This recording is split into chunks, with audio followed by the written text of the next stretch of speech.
Karena Tigo 8 CSH ini baterainya bisa di-charge, kita cari tahu aja ya EV mode-nya kuat sampai mana. Pertama, kita isi penuh dulu bensinnya pakai oktan 92 1 klik buat sekalian ukur full to full.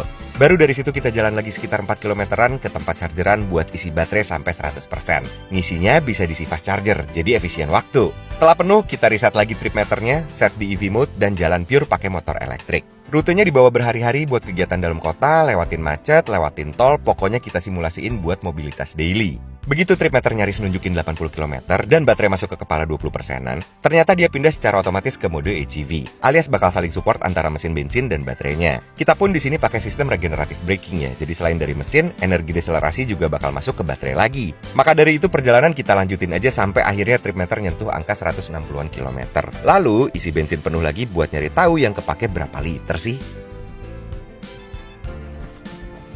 Oke, jadi sekitar 160 km kita udah jalan dalam kota, beli bensinnya itu cuma 4,65 liter. Yang mana kalau kita hitung full to full, itu kurang lebih angkanya 35,9 km per liter ya. Udah cukup irit banget ya.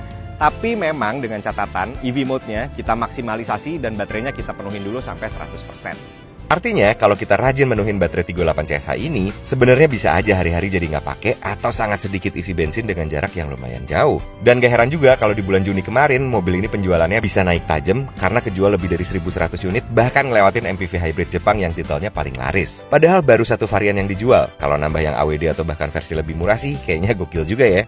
Tapi ya overall memang mobilnya proper, tenaganya cukup, formatnya SUV tinggi, 7-seater pula, dan soal fitur dari ADAS sampai entertainment juga lengkap. Sampai ke kursi pijet di sisi penumpang juga ada, pemanas dan pendingin kursi dua bangku depan ada, panoramic sunroof ada, dan fitur lain-lainnya memang mengakomodir banget. Jadi menurut teman-teman sendiri, perlu ada varian lain gak sih dari mobil ini?